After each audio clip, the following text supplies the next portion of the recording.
দেশের হয়ে শেষ টি-20 ম্যাচ খেলে ফেললাম, বিশ্বকাপ জিতে ঘোষণা করলেন বিরাট কোহলি। টি-20 বিশ্বকাপ জিতেই এই ফরম্যাট থেকে অবসর নিলেন বিরাট কোহলি।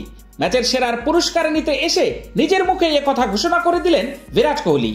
সঞ্চালক হাসা ভোগলের প্রশ্নের উত্তরে জানালেন, বিশ্বকাপ ফাইনাল তার শেষ ম্যাচ হয়ে থাকলো, এবার পরের প্রজন্মকে জায়গা ছেড়ে দিতে চান।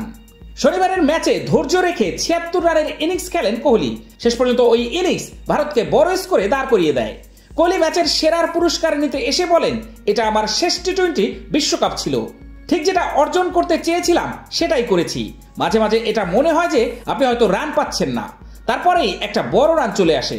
আসলে আমার কাছে ব্যাপারটা ছিল হয় এখন, না হলে কখনো নয়।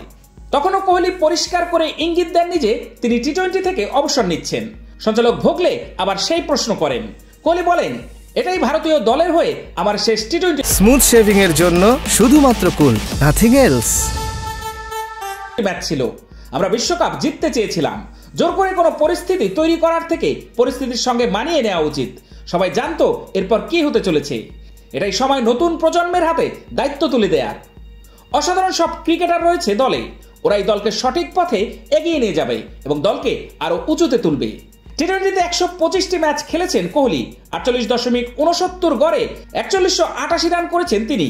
এটি 100 রান করেছেন। সেটি এসেছিল গত বছর এশিয়া কাপে আফগানিস্তানের বিরুদ্ধে। এছাড়া কোহলির 38টি অর্ধশত রান রয়েছে। হারারেতে জিম্বাবুয়ের বিরুদ্ধে 2010 সালে টি-20তে অভিষেক হয়েছিল তার। ঘটনাচক্রে কোহলির অবসরের পর আবার বিশ্বকাপ সফরে যাবে ভারত। সেই সফরে নির্বাচন করা হয়েছে তরুণ প্রজন্মকেই, যেমন ভাবে নেওয়া হয়েছিল বিরাট কোহলিকে। 2007 সালে ভারত প্রথমবার টি-20 বিশ্বকাপ জিতেছিল। 17 বছর পর আবার জিতলো। মাঝের এই সময়টা কি কষ্ট করতে হয়েছে সেটা উঠে এসেছে কোহলির কথায়। বলেছেন, এত বছর ধরে একটা বিশ্বকাপ জেতার জন্য আমরা অপেক্ষা করেছি। রোহিতের মতো ক্রিকেটারের দিকে তাকিয়ে দেখুন, 9টা টি-20 বিশ্বকাপ খেলেছে, আমার সেখানে 6টা।